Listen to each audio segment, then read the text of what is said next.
This is the CBS Evening News. Dan Rather reporting. Good evening. South Africa's anti-apartheid movement claimed a major victory today and also suffered a painful loss. Hundreds of political prisoners ended a hunger strike after the white minority government reportedly agreed to free most of the prisoners it is holding without trial. At the same time, the movement had to renounce a symbolic leader. Correspondent Martha Teichner has a report on the changing South Africa scene.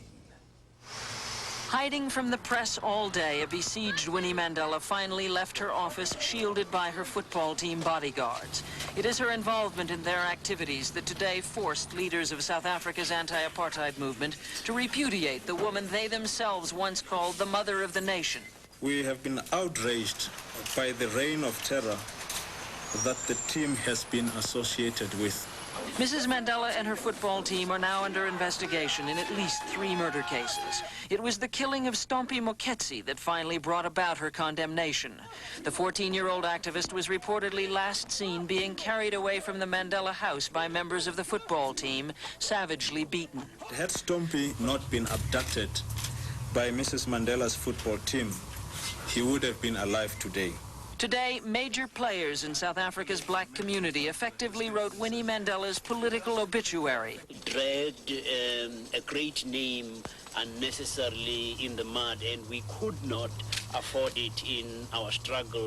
The South African government was quick to take advantage of a propaganda windfall against her jailed husband's organization, the outlawed African National Congress. The children of violence that they themselves have bred have in fact now started to eat up the organization that gave them birth.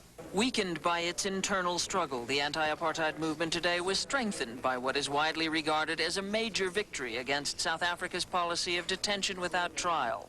Determined to avoid an international crisis, the government quietly made a deal to release many, if not most, political detainees in return for the end of a 3.5-week hunger strike. Never ever have they been shaking in their boots like they are today.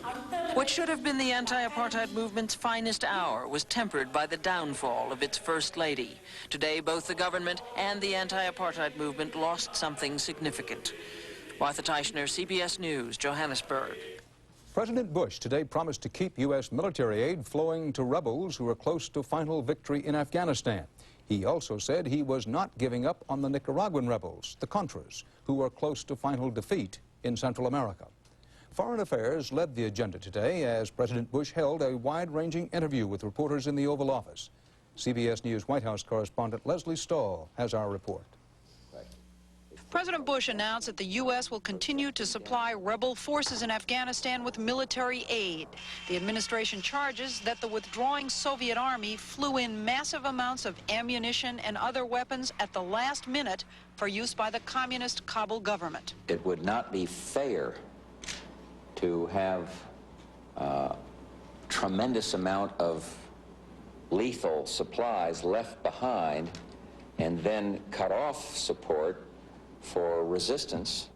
Mr. Bush also said he has no intention of abandoning another of Ronald Reagan's rebel armies, the Contras. I have every intention of seeing that these people receive humanitarian support. He expressed mistrust of a new agreement among Central American presidents under which the Contras would be disbanded in exchange for democratic reforms in Nicaragua. He said previous commitments for reforms have just been fluffy promises. Promises made, promises broken. And so I think we have to be wary. Commenting for the first time on the pretrial maneuverings in the case of Oliver North, the president supported the Attorney General's moves to limit the amount of national security information presented at the trial, moves that could cause the whole case to be thrown out. There are legitimate national security interests that he is obliged to protect, and he understands this, but he also understands that the judicial system should be operative and the trial should go forward. And I think this was a new-style Oval Office news conference. Just a few reporters called on short notice for a short time. As it ended, the president was asked about the frightening escalation of murder rates in cities across the country. He said he disagrees with police who want a ban on military assault weapons, such as the one used in a recent schoolyard massacre in Stockton, California. I would strongly go after the criminals who use these guns, but I'm not about to suggest that a semi-automated hunting rifle be banned. Absolutely not. Okay. The president expressed sympathy for his cabinet choices who've been forced to sell stock or give up pensions. He worried out loud that his campaign on ethics may be carrying things too far. Lesley, Stahl, CBS News, the White House. George Bush has been in office less than a month, and he still has time to make good on his promises. Mikhail Gorbachev has been in power almost 4 years, and he may be running out of time. Today, the Soviet party newspaper Pravda quoted Gorbachev as saying, "We have one more chance to make perestroika, that is economic restructuring, pay off." But as correspondent Barry Peterson reports, Gorbachev's opening of the political system has whipped around and now is closing in on him. It is democracy Soviet style. Former Politburo member Boris Yeltsin greeted by supporters tonight at a campaign rally for the new Soviet parliament. Yeltsin was one of the most outspoken boosters of Mikhail Gorbachev's reforms. Now, Yeltsin has his doubts. Gorbachev's perestroika has not worked, he said. It has tried to do too much and has accomplished virtually nothing. The speech was enthusiastically received, a sign of Gorbachev's deepening political troubles as his country loses faith in his vision. He's in the midst of a mess, a reform that isn't working, where he doesn't know precisely where to go from here. Zvenigarod is barely an hour's drive from Gorbachev's Kremlin office. In this small village, laundry detergent was available this week for the first time in 4 months. "I'm filthy like a dog," says this man. "What have we come to?" The storeroom is locked, the bins virtually empty. This woman searches for a fresh turnip. The cabbages are picked over and rejected. Here, the disillusioned, the discontent speak out. During Stalin's time, he said, "We had everything." Before, it was always good, she says. Now, we have this. If problems, failures, much less crises, develop both in foreign policy for Gorbachev and in domestic policy, he's enormously vulnerable. His authority erodes. Right-wingers are not afraid to take to the streets to challenge Gorbachev's reforms. And there was a recent attack in the Communist Party newspaper Pravda against a liberal magazine for taking glasnost too far. The magazine editor, a Gorbachev friend, believes conservatives are out to make Gorbachev give up his reform. I think it fight not to push Gorbachev out. It fight to change his life. Last night, Gorbachev was on Soviet TV warning the country not to panic.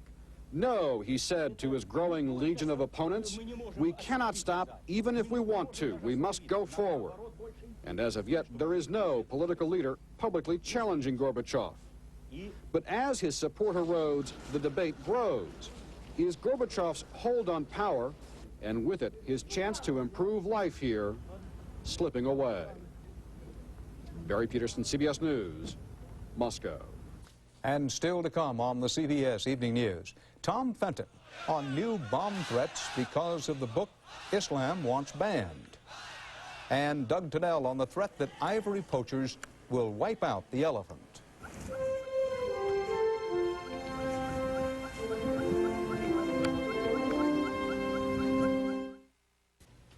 Britain's chief investigator into the bombing of Pan Am Flight 103 said today the bomb was smuggled on board in a radio cassette player. Searchers came to that conclusion after sifting through more than 10,000 pieces of the wreckage scattered around Lockerbie, Scotland. The chief detective also said today that the explosive was probably placed aboard in Frankfurt, where the flight originated and where there had been threats.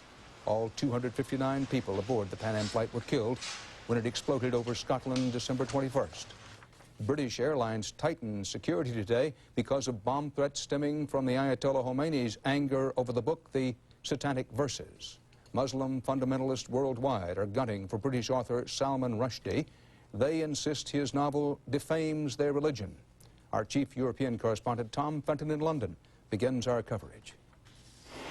British authorities are taking seriously the threat to bomb British flights to India. The threat comes from a group calling itself the Iranian Guards. And after demonstrations yesterday in Iran, Tehran radio said that volunteer assassination squads are on their way to Britain. Iranian religious leaders have doubled to more than $5 million the bounty they're offering for killing Salman Rushdie.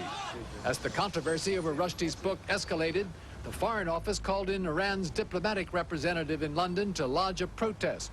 Nobody has the right to incite people to violence on British soil or against British citizens. Ayatollah Khomeini's statement is totally unacceptable.